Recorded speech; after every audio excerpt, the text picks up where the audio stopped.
말씀 예레미야 17장 9절에서 12절까지 말씀. 구약성경 1077페이지에 있습니다. 찾으신 줄 알고 제가 받들어 봉독하겠습니다. 만물보다 거짓되고 심히 부패한 것은 마음이라. 누가 능히 이를 알리오마는 나 여호와는 심장을 살피며 폐부를 시험하고 각각 그 행위와 그 행실대로 보응하나니 불의로 치부하는 자는 자고새가 낳지 아니한 알을 품은 같아서 그 중년에 그것이 떠나겠고 필경은 어리석은 자가 되리라. 아멘. 오늘 본 말씀 중심으로 해서 심히 부패한 것은 인간의 마음이라는 제목으로 말씀을 나누고자 합니다. 우리는 옛날 어린 시절에 동물들의 사체가 썩어가는 모습을 기억할 줄 압니다. 어린 시절에 그런 것은 보면서 살았어요. 쥐나 돼지 새끼, 강아지 등 이런 짐승과 동물들이 죽으면은 그냥 강가에 갖다 버리든가 방금 덜에 갖다 던져버리든가 뭐 그렇게 합니다. 그러면 그 시체는 곧바로 부패하게 됩니다. 짐승들의 시체가 썩는 모습에는 두 가지 특징을 가지고 있어요. 하나는 그 부근에 이르게 되면은 지독한 냄새가 난다는 거예요. 여러분들 어릴 때 그 모습들을 기억할 거예요.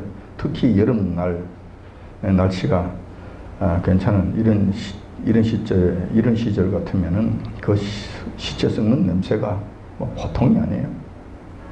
지독한 냄새가 난다는 겁니다. 두 번째 특징은 썩어 들어가는 모습이 너무나 더럽다는 것입니다. 구더기가 울거리는 모습을 보고 나면은 한동안 밥을 먹지 못할 정도였어요. 지금도 그래요. 그때를 생각하면은 그 모습이 다시 기억이 나면은 밥을 못 먹겠어요. 지금도 그래요. 아직도 그 기억이 생생한 거예요. 저는 오늘 이런 생각을 해봤습니다. 이 세상 만사가 다 여호와 하나님의 주권 하에 있습니다. 하나님의 다스리심과 통제하에 있습니다. 단 한 가지도 여호와 하나님의 뜻에 어긋난 일이란 이 땅에 존재할 수 없습니다. 자, 우리가 믿는 여호와 하나님의 절대적인 주권이 그러하다는 것입니다. 자, 그렇다면 왜 하필이면 짐승이 죽은 다음 그 처리되는 과정이 이렇게 추악하고 이렇게 혐오스럽게 되게 하셨는가? 다시 말해서 부패라는 과정을 거치지 아니하면은 안 되는가? 왜 이런 과정을 이 세상에 존재하게 하셨는가? 그렇게 냄새나고 그렇게 더럽고 혐오스러운 이런 일들이 이 땅에 일어나게 하셨는가? 그렇게 하지 아니하셔도 얼마든지 하실 수 있잖아. 여호와 하나님께서는 전능하시니까 하나님의 주권을 얼마든지 깨끗하게 처리하실 수 있는 방법이 있으실 것인데 왜 그렇게 생각만 해도 밥맛이 싹 가셔버릴 정도에 그렇게 더럽고 추악하고 냄새나고 혐오스러운 이런 일들을 이 땅에 허용하셨는가? 이런 생각을 해봤다는 거예요. 여호와 하나님께서는 이렇게 말씀하십니다. 여호와 하나님께서 하시는 일은 결코 후회함이 없으시다는 거예요. 그러면 이 말씀도 해당이 되겠네. 시체들이 썩어 문드러져 가는 이 혐오스러운 일들도 여호와 하나님께서 하신 것이 분명하고 하나님께서 허용하신 것이 분명한데 그렇게 하신 일에는 여호와 하나님께서 후회함이 없으시다면 민수기 23장 19절에 보면 이렇게 기록되어 있습니다. 하나님은 인생이 아니시니 시건치 않으시고 인자가 아니시니 후회가 없으시도 후회하시는 일들이 후회가 없으신 거예요. 그렇다면 짐승이 부패하게 하시는 것도 충분한 이유가 있으실 것이다. 그 이유는 우리 인간들의 유익을 위한 것이 분명하다. 자, 여기까지 알겠어요. 이런 거예요. 근데 서로 맞지 않은 것 같아요. 이런 것이 어떻게 여호와 하나님께서 허용하신 것이고 어떻게 여호와 하나님께서 우리의 유익을 위해서 이런 과정들을 우리에게 보여주셨겠는가? 서로 맞지 않는 것 같아요. 매치가 되지 않은 것 같아요. 이 문제는 시간 관계상 자세히 말씀하지 아니할 것입니다. 뒤에 가서 이 일들을 조금 말씀드리고자 합니다. 오늘 본 말씀을 보니까 본 말씀을 보니까 죽은 짐승들에만 나타나는 아주 혐오스러운 현상, 우리 인간들에게 나타나고 있다는 거예요. 인간들의 마음이 그렇다는 거예요. 이것을 우리 인간의 마음에 적용시켰다는 점에, 우리 마음이 시체가 썩는 냄새로 진동을 하고, 시체가 썩어갈 때 그 구더기가 버글거리는 그 아주 상상조차 하기 싫은 그 혐오스러운 모습으로 여호와님께서 보이신다는 거예요.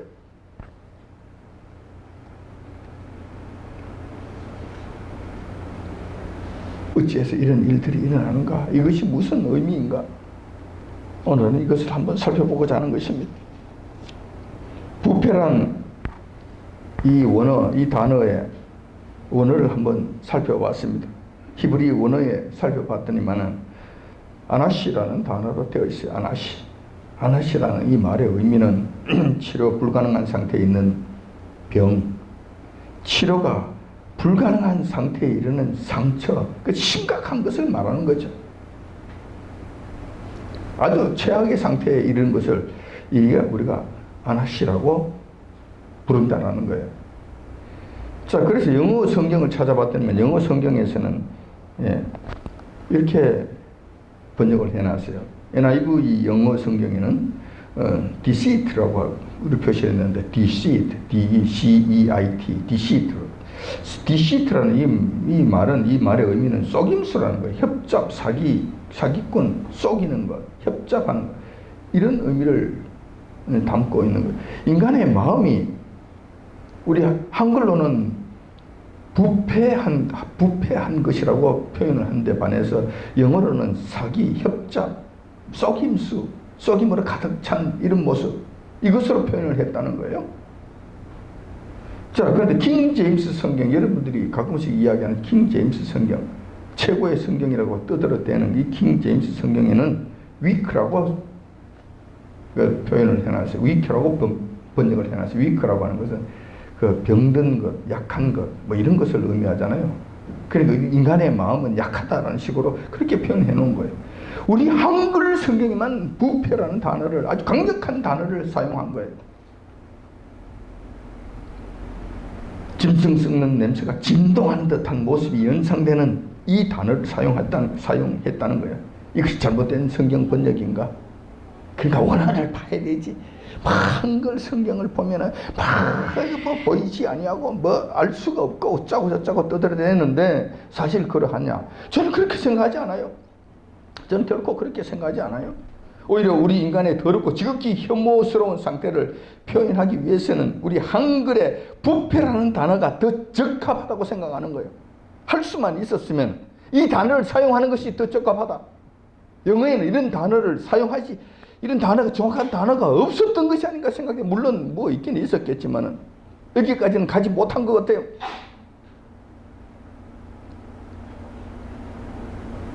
히브리어 원어에도 그렇게 기록되어 있잖아요. 치료 불가능한 상태에 이르는 상처라고. 지독한 상처. 그렇다면 그 상처가 어떤 것인가?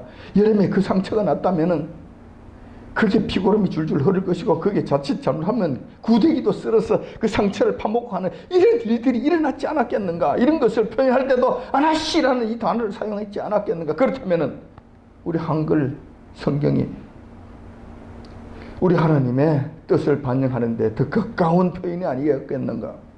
자, 그렇게 생각하는 거예요. 그래서 한글 성경은 하나님께서 우리나라 백성들에게 한글을 사용하는 우리 민족에게 주신 크신 은혜다, 크신 선물이라고 저는 그렇게 주장하고 싶은 거예요. 사실 또 그러고요. 인간의 타락한 마음과 부패한 심령을 이보다 더 적나라하게 표현할 수 있겠는가? 그런 생각을 해본다는 거예요. 아무튼 우리는 각자가 대부분 이렇게 생각합니다. 나는 비교적 괜찮은 사람이야 라는 생각을 한다는 것입니다. 이런 마음으로 살아간다는 거예요. 자, 그렇지 않으면 사람 미쳐 돌아갈 거예요. 내가 맨날 죄인이고, 난 맨날 나쁜 놈이고, 난 맨날 사기꾼이고, 나는 맨날 죽일 놈이고, 이렇게 된다면 사람이 어떻게 살겠어요? 미쳐 돌아가지. 그러니까 내가 비록 양아치고, 내가 비록 조직폭력 배 있지만 그래도 난 의리는 있는 사람 아니야. 의리는 지키는 것 아니야. 뭐 이래 가면서 사는 거예요. 그래 가면서 사는 거예요.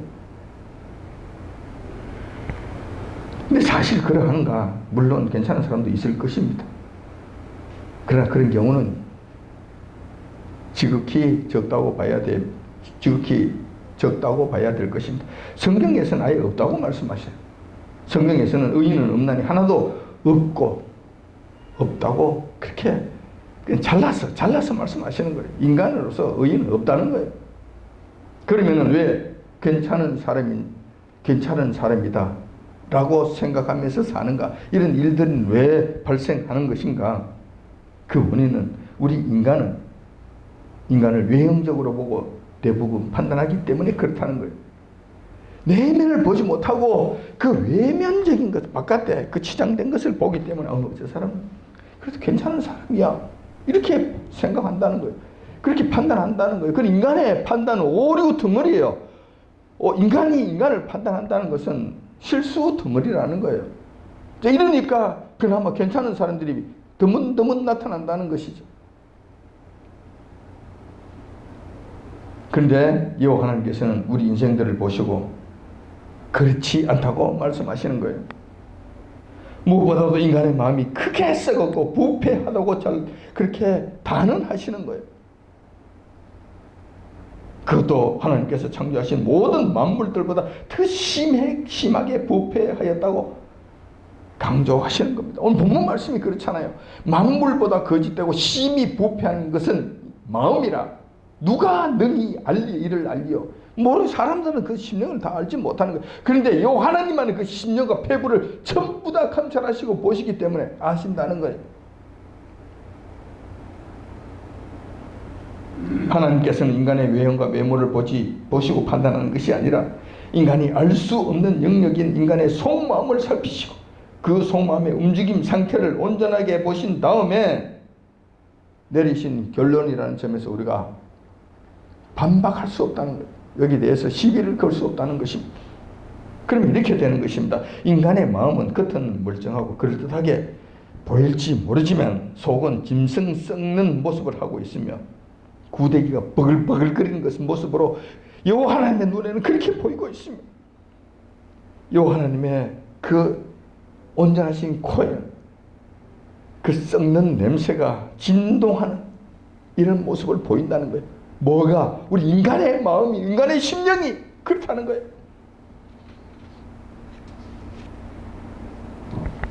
심히 부패한 인간의 마음, 여호와님께서 이렇게 말씀하실 때는 근거 없이 생사람 잡는 그런 일은 하지 않습니다. 여호와님께서는 그렇게 하지 아니하신다는 거예요.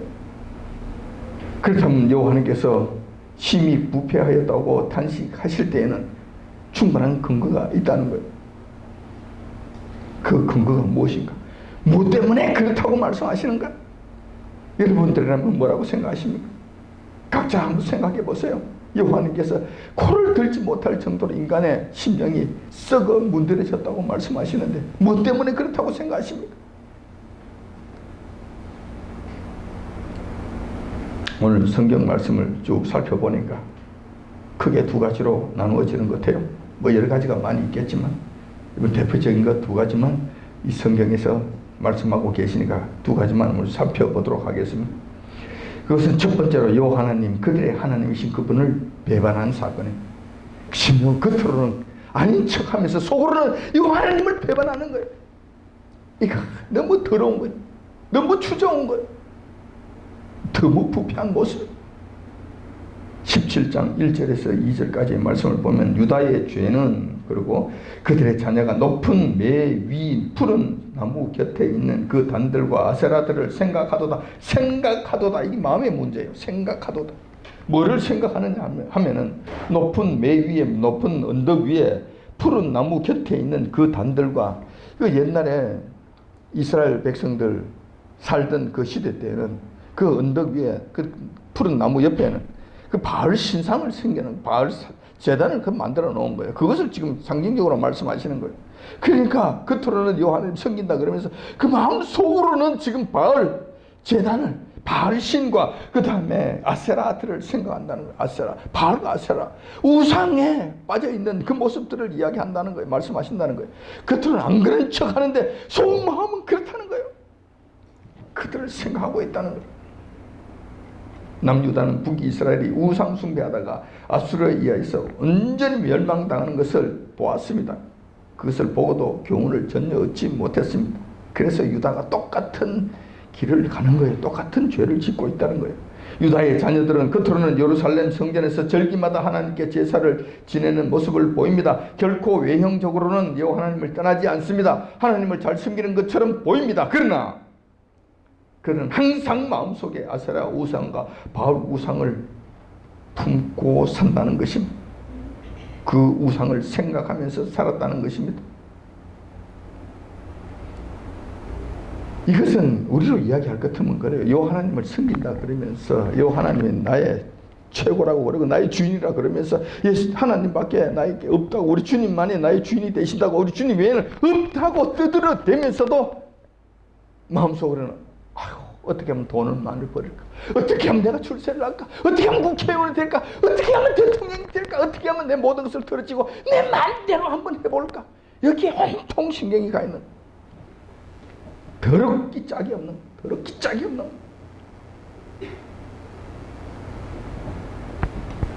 이것은 마치 이런 거예요. 결혼한 신부가 있잖아요. 신부가 결혼을 해서 그러면 한 남편의 아내가 되어야 되잖아요. 근데 결혼한 이후에도 옛 애인을 잊지 못하는 거예요. 날마다 마음속으로는 그 애인을 그리워하면서 산다는 거예요. 몸은 여기 와 있으면서, 남편에게 와 있으면서 마음은 딴 데가 있는 거예요. 남편이 이런 사실을 모른다면 뭐 그냥 그렇게 넘어갈 수 있을 거예요. 그런데 신랑이 이 사실을 안다면 어떻게 할 것 같아요? 같이 살 수 있겠습니까? 그 속마음을 완전히 다 들여다보고 그 속 심령을 전부 다 안다면은 그 남편이 그 여인과 백년해로를 할 수 있겠느냐고. 안 되잖아요. 이건 불가능한 이야기잖아요. 그 여인을 어떻게 생각하겠어요? 그 부인을 어떻게 생각하겠냐고. 현숙한 여인이다. 깨끗한 여인이다. 정말 내가 평생을 살아갈 수 있는 여인이다. 이렇게 이야기하겠습니까? 안 그러면 이 더러운 년, 정말 침을 뱉고 싶은 그런 여자라고 생각하지 않겠습니까? 똑같은 신이, 똑같은 모습.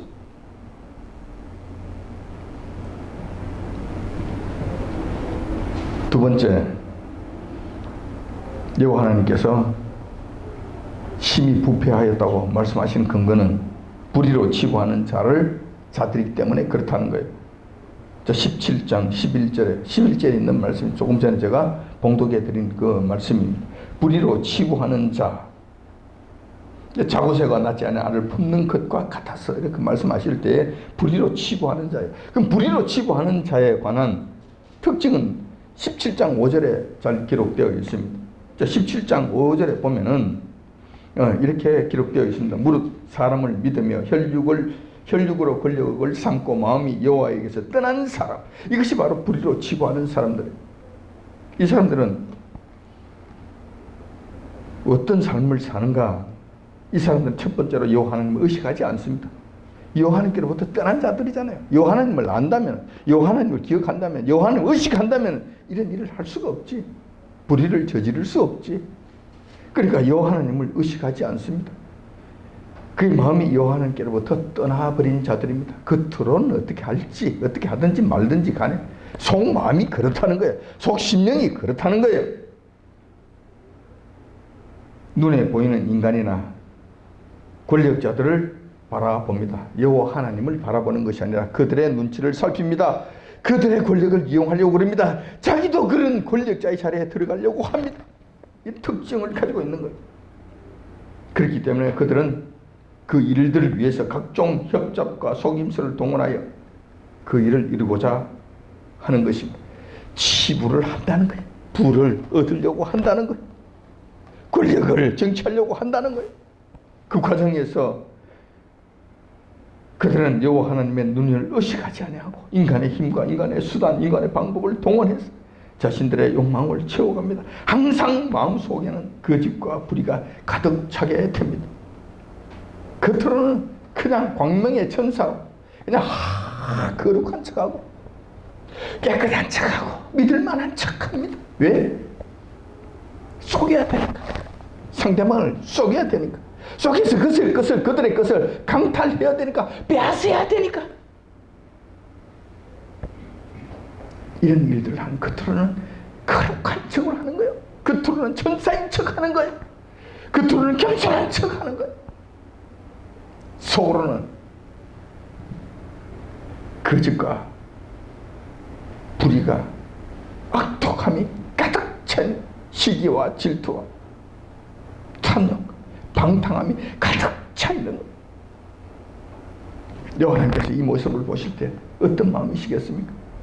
겉으로 안녕하십니까? 아이고 안녕하십니까? 사람들은 이런 일에 속을 수 있어요. 잘못 판단할 수 있다니까. 여호와께서는 그렇지 않지 않습니까? 나 여호와는 신장을 살피며 폐부를 시험하고. 여호와는 앞에는 통하지 않잖아요. 그 심령 폐부를 전부 다 찔러 살피시는 거예요. 여호와께 보실 때 얼마나 가증스럽겠습니까? 그 모습, 구두기가 버글버글거리는, 그냥 추악하기 그지없는 모습.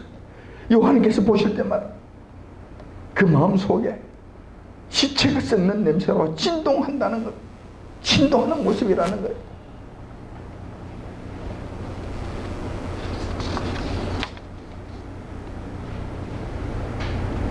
이러한 심히 거짓된 자들이 이상하게도 잘 되는 경우가 많아요. 우리 주변에 보면은 이런 경우를 많이 봅니다. 많이 보게 돼요. 이거 참 이상하다는 생각이 들어요. 오히려 착하고 선한 자들이 심한 공경에 빠지는 경우는 허다합니다. 악한 자들은 지금도 우리 주변에 널려 있고 그들이 승승장구하는 모습이 너무도 흔하게 나타납니다. 흔하게 볼 수 있다는 거예요. 그래서 지금 우리가 처한 현실은 이렇습니다. 착하고 정직하면 바보, 멍청이, 시대에 뒤떨어진 자, 능력 없는 자, 죽어 마땅한 자, 살 자격이 없는 자, 이렇게 되는 거예요. 공식이 이렇게 가는 거예요. 반면에 악하고 거짓되더라도 수단과 방법을 가리지 않고 목적을 달성하는 자라면 이런 자들은 성공한 자, 이기는 자, 능력이 있는 자, 우르르 보물당하는 자, 우리가 배우고 싶은 자, 이 땅에 살아갈 이유가 있는 자, 이렇게 돼 있다는 거예요. 공식이 이렇게 돼버렸어요. 지금 우리 주변에 보면은 이 세상이 그런 공식으로 지금 엮여져 있는 이런 상태에, 이런 것을 우리가 보면서 산다는 거예요. 우리 주변을 조금만 돌려봐도 이런 경우는 얼마든지 찾을 수 있습니다. 평생 나라를 걱정하였고 부정한 돈 한 푼 받지 아니한 박근혜 대통령, 지금 감옥살이를 하고 있습니다. 반면에 온갖 거짓말과 폭력, 협잡으로 이 나라 대한민국을 지구로 끌고 가고 있는 문재인 정권과 그 일당들은 지금도 승승장구하고 있습니다. 언론을 장악해서 온갖 거짓말을 아직도 퍼부어대면서 독야청청하고 있는 거예요. 뿐만 아니라 나를 위해 피를 토하는 심령으로 문재인 하야를 외치며 단식 투쟁을 하고 있는 정광훈 목사님, 지금도 아스팔트 길에서 밤을 새세우고 있습니다. 편히 잠 한숨 제대로 자지를 못하고 그렇게 지금 고군분투하고 있습니다.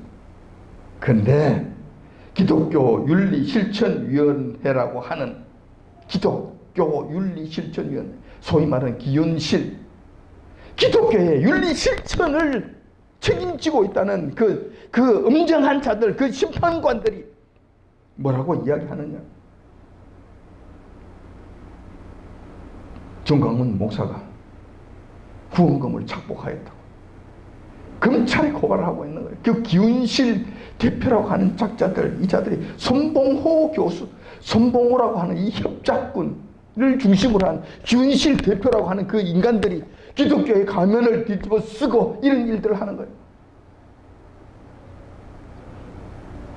만에 하나 정광훈 목사님께서 그 후원금을 조금 사용했다고 칩시다. 조금 자기 약을 사는데 이런 데 썼다고 좀 칩시다. 그렇다 하더라도 이것을 검찰에 가서 고발해야 되겠냐고. 성경 말씀에 그렇게 기록되어 있지 않잖아요. 그런 일이 있다면 너희들끼리 해결하라고. 하나님의 법이 세상 법보다 더 높지 아니하냐. 하나님의 교회가 이 세상 법도 세상의 법정을 심판하는 줄 알지 못하느냐. 그런데 하나님의 법정, 하나님의 일에 일어나는 이 일들을 세상 법정에 끌고 가서 이 추악스럽게 만드느냐. 이 나쁜 놈들아. 사도 바울이 그렇게 고린도 교회에 책망하고 계시잖아요. 하나님의 교회는 세상 법정을 심판해야 돼요. 너희들이 그런 식으로 할 수 있느냐고. 그러므로 교회에서 일어난 일들은 교회 안에서 해결해야지. 성령님 안에서 해결해야 되지.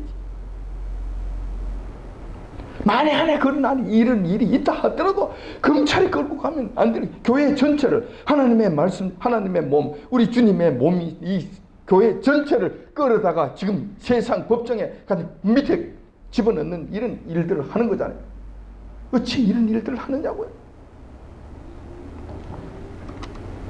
나는 손봉호 교수가 괜찮은 사람인 줄 알았어요. 같은 손시고에서 애착심이 들어갔습니다. 알고 보니까 이건 순흡접군이야. 그 손봉호 그 인간을 지금 볼 때 저는 정말 구역질이 나는 거예요. 구데기가 버글버글거리는 이런 느낌이 저는 드는 거예요. 쫙한 냄새, 코를 들지 못하는 냄새가 진동하는 모습들을 저는 보는 거예요. 지극히 위선자. 그들은 자기 누릴 거 다 누리잖아요. 총장 아니면 또 무슨 회장 감독들이 쓰면서 우리나라의 상주급 삶을 살고 있잖아요. 그 사람들 털면 그들은 뭔지 안 날 줄 알아요. 온갖 더럽고 추악한 일들 다 하잖아요. 북한까지 갔다 와서 손봉호 이 인간이 북한 김일성이 있을 때 가서 그 김일성 동상에 참배 안 했을 것 같아요. 밤에 무슨 짓을 했는지 우리가 알 수 있어요. 요 하나님만이 다 아시는 것이 다 아시잖아요. 이런 일들을 하고 있는 거예요. 이 주변을 들여다보면 정말 기가 막히는 거예요. 승승장구하고 있습니다. 그런 자들이 승승장구하고 있어요. 그들은 그렇다 하더라도 우리는 또 어떻게 해야 됩니까? 우리 각자의 마음을 한번 살펴봅시다. 우리는 무슨 마음을 품고 사는지 한번 살펴보자는 거예요. 우리는 깨끗합니까? 두 마음은 품지 않습니까? 우리 속마음이 주님 보시기에 한 점 부끄러움이 없는 모습이 됩니까? 그렇지 않잖아요. 겉으로는 아닌 척하며 속으로는 얼마나 잘못된 일들을 합니까? 얼마나 잘못된 마음들을 품고 삽니까? 얼마나 잘못된 심령으로 살아갑니까? 주님께서도 두 마음을 품지 말라고 경고하셨습니다. 이런 것은 안 된다고. 이렇게 하면 안 된다고.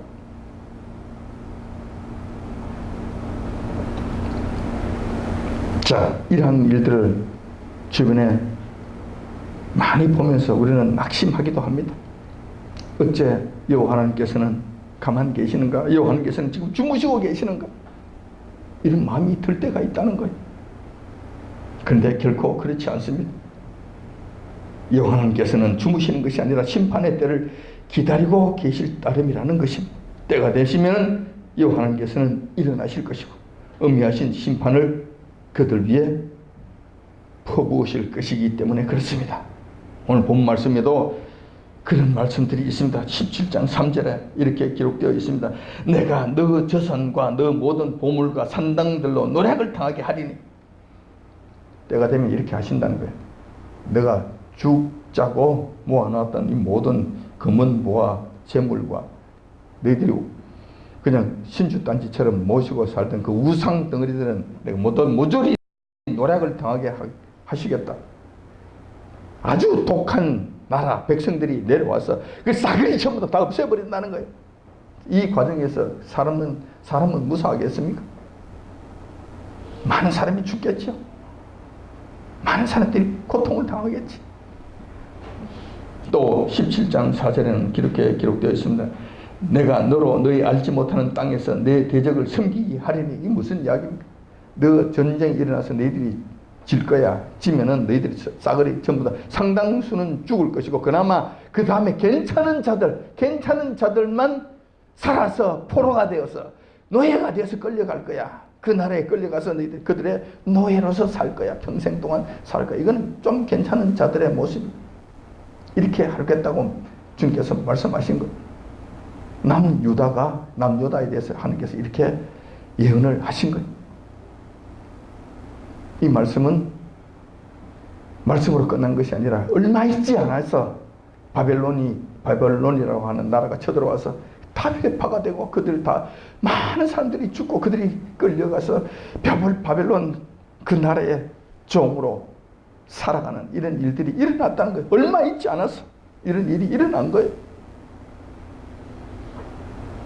뿐만 아니라 17장 5절에는 또 이렇게 기록되어 있습니다. 좋은 일에 오는 것을 보지 못하고 광야 건조한 곳, 그리고 사람이 거하지 않는 땅에 거하리라.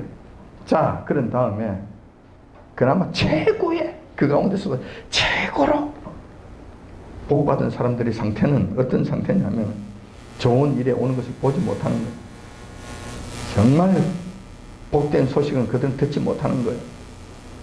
나라가 회복되었다는 이런 일들은, 그들은 그런 소식은 절대로 없는 거예요. 그들에게 들려오는 소식은 진짜 가슴이 무너져 내려지는 소리, 그런 소식들만으로 가득 찰게 될 것이 뿐만 아니라, 그들은 사는 곳이 괜찮은 곳에서 사는 것이 아니에요. 죽도록 고생해도 절대로 그런 곳에 살 수 없습니다. 광야 건조한 곳, 물이 없는 곳, 사람이 살 수 없는 곳, 식물들도 살기가 힘든 그런 곳, 사람이 거하지 않는 땅, 사람이 거할 수 없는 그런 땅에서 죽도록 고생하면서 살게 될 것이다.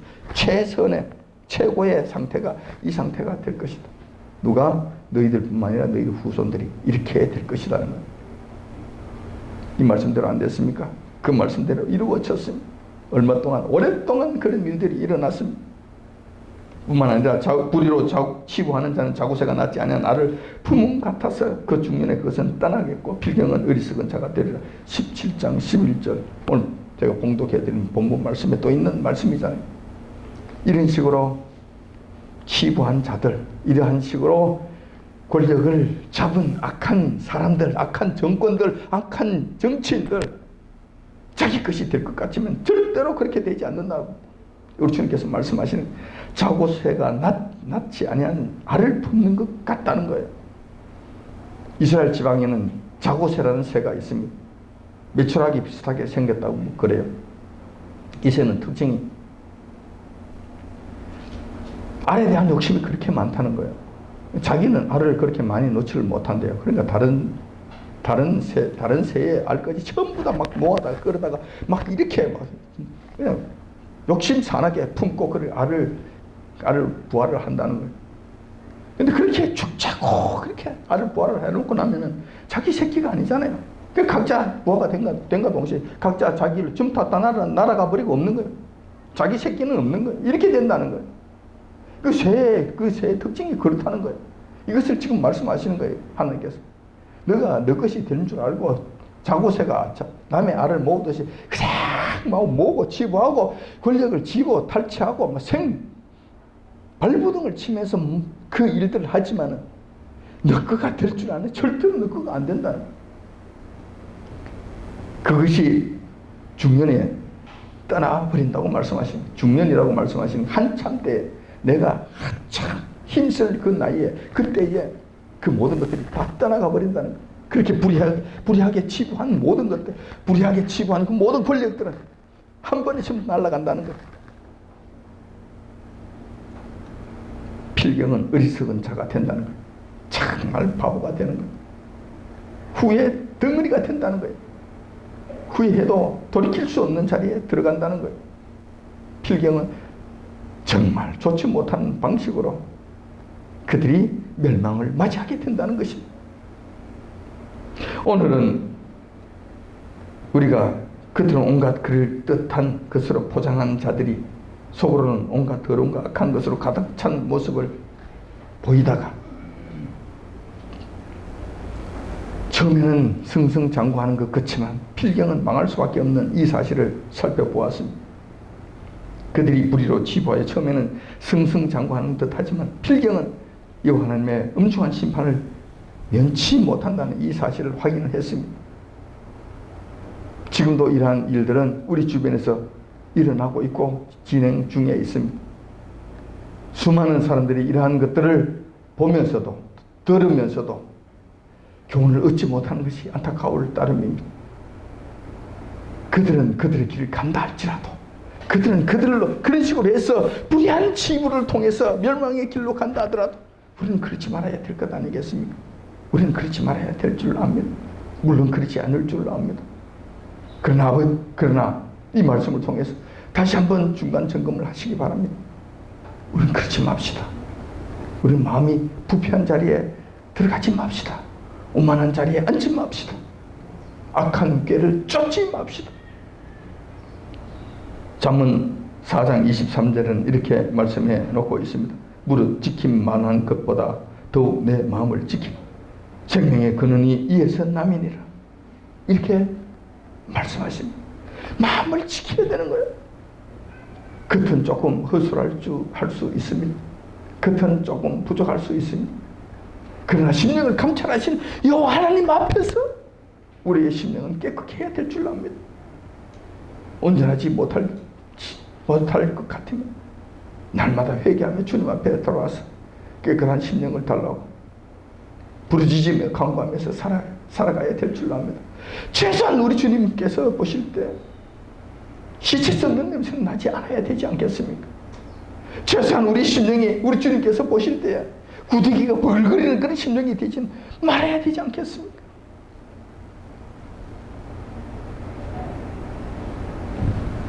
인간의 마음이 만물보다 더 심하게 부패하였다고 탄식하시는 이런 일만큼은 저희들에게 없어야 될 줄 압니다.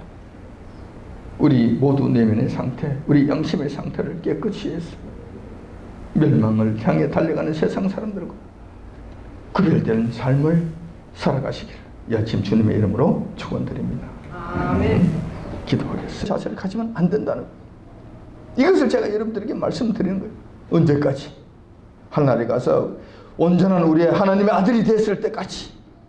아니요. 우리 주님께서 우리 하나님 아래 그 어마어마한 유업을 우리가 다 누리고 정말 황태자로서의 권위와 명예와 영광을 온전히 누리면서 사는 그때까지 아니에요. 그렇게 한다 하더라도 우리의 자세는 항상 주님 앞에 무익한 종이, 항상 종의 자세에서 절대 떠나면 안 된다는 거예요. 절대 그렇게 여기서 벗어나면 안 된다는 거예요. 언제까지? 영원토록. 하늘나라에서 영원토록. 언제까지? 영원토록. 언제부터? 지금부터.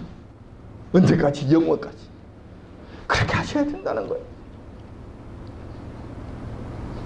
우리 여호와 하나님께서 저희를 어떻게 부르시든지 간에, 우리가 우리를 어떻게 대우해 주시든지 간에, 그건 상관할 바가 아니에요. 상관할 것이 아니에요. 감사함으로 감사합니다 하지만 우리의 자세만큼은 그러면 안 된다. 명한 대로 하였다고 종에게 살해하겠느냐? 살해하지 않잖아요. 이 자세를 가져야 되는 거예요. 살해를 받을 생각 하시면 안 돼요. 왜냐하면 우리 종이니까.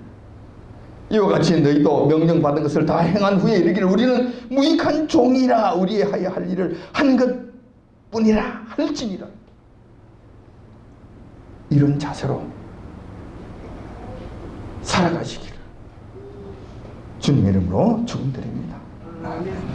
네, 기도하겠습니다.